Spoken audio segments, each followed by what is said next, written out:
Dạ thưa quý vị, tôi tên là Nguyễn Thị Xuân An, hiện cư ngụ tại Fountain Valley của tiểu bang California tại Hoa Kỳ. Hôm nay tôi rất được hân hạnh và trân trọng để có một số câu hỏi với ông Lương Sĩ Hằng về pháp lý vô vi khoa học huyền bí Phật Pháp. Dạ kính thưa ông, xin hân hạnh chào ông.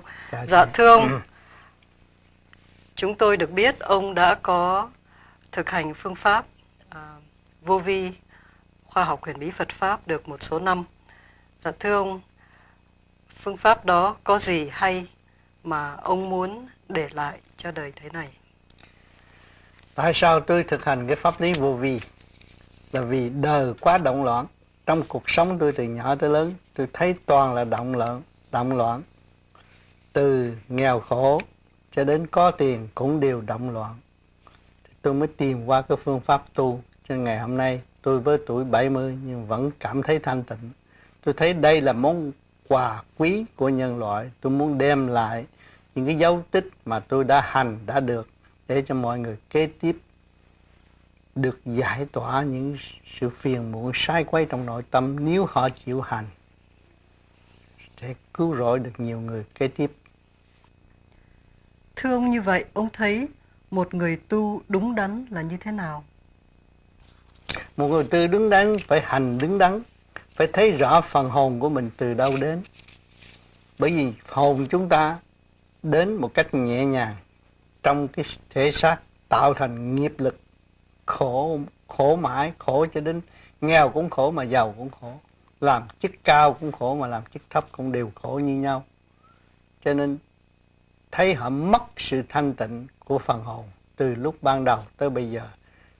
Tu thì họ sẽ khôi phục sự thanh tịnh đó, họ mới thấy rõ cái gốc gác vô sanh bất diệt của con người.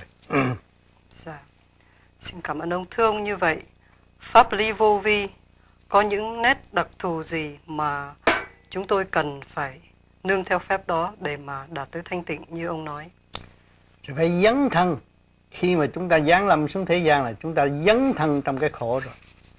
Chính chúng ta làm chủ cái xác mà không biết làm chủ, cho nên bị cái xác lôi cuốn, ham muốn đủ chuyện, phá luật trời, tạo ô nhiễm trong cơ tạng, khối óc, thần kinh không có được yên, phần hồn bị đắm chìm, không lối thoát.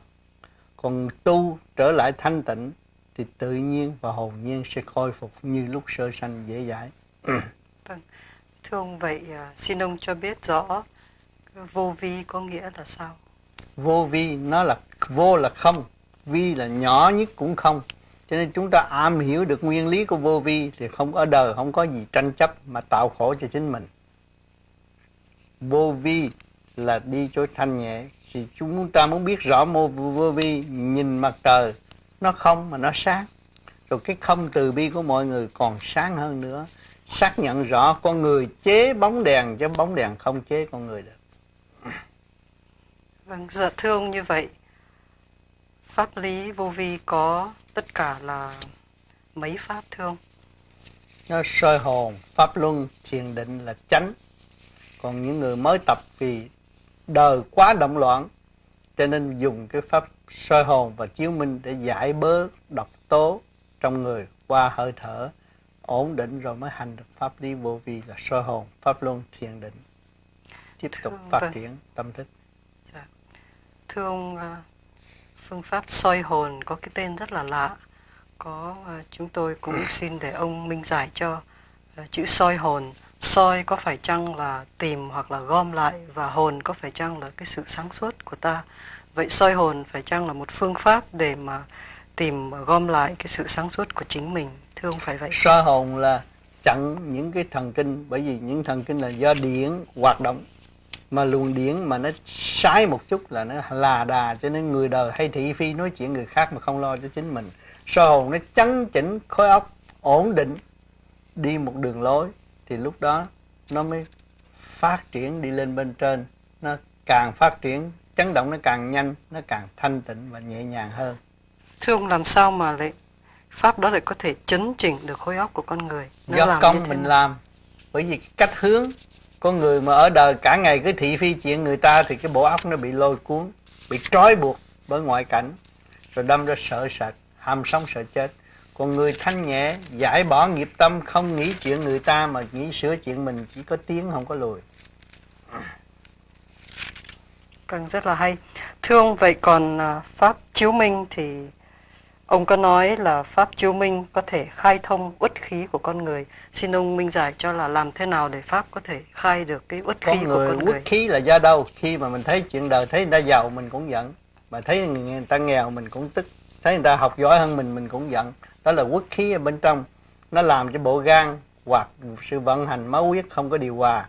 Thì bây giờ tôi làm về cái pháp chiếu minh này là hít thở lấy nguyên khí của trời đất, lấy diệu pháp để hóa giải độc tố trong cơ tạng, thì bộ gan nó được ổn định và làm việc có trật tự. Sự vận hành giữa tim, gan, thận được điều hòa, con người khỏe mạnh và có giấc ngủ tốt.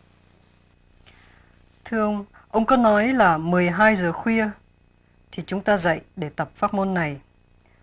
12 giờ khuya là giờ thông khai của trời đất, và chúng ta mượn đó để tự đem những độc tố trong mình ra qua hơi thở, để tự trị bệnh cho chính mình.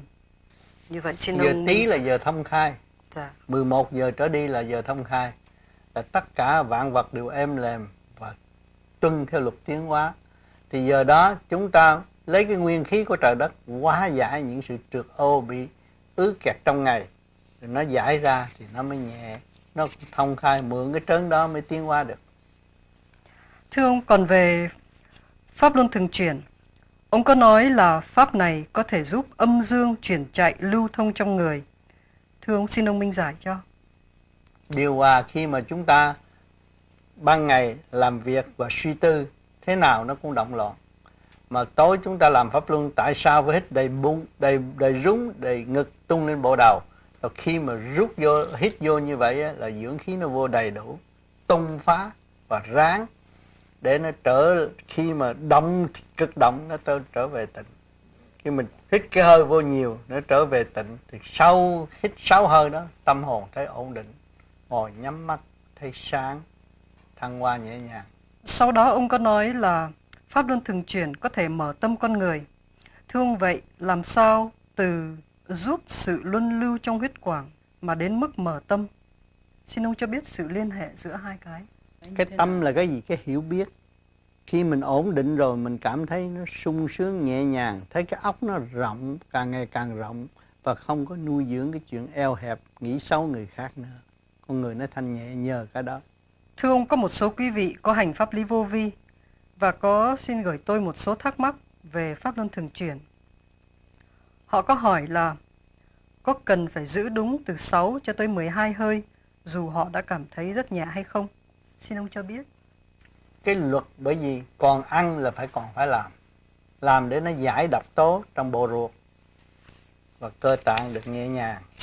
Làm đúng 6 hơi đứng đắn là cũng đầy đủ rồi. Nhiều người làm 12 hơi, 30 hơi đó là yếu chứ không phải mạnh. Người mạnh người ta chỉ làm 6 hơi là toát mồ hôi rồi. Dạ. Ở xứ nóng nó toát mồ hôi, mà xứ lạnh nó là ấm. Xin cảm ơn ông.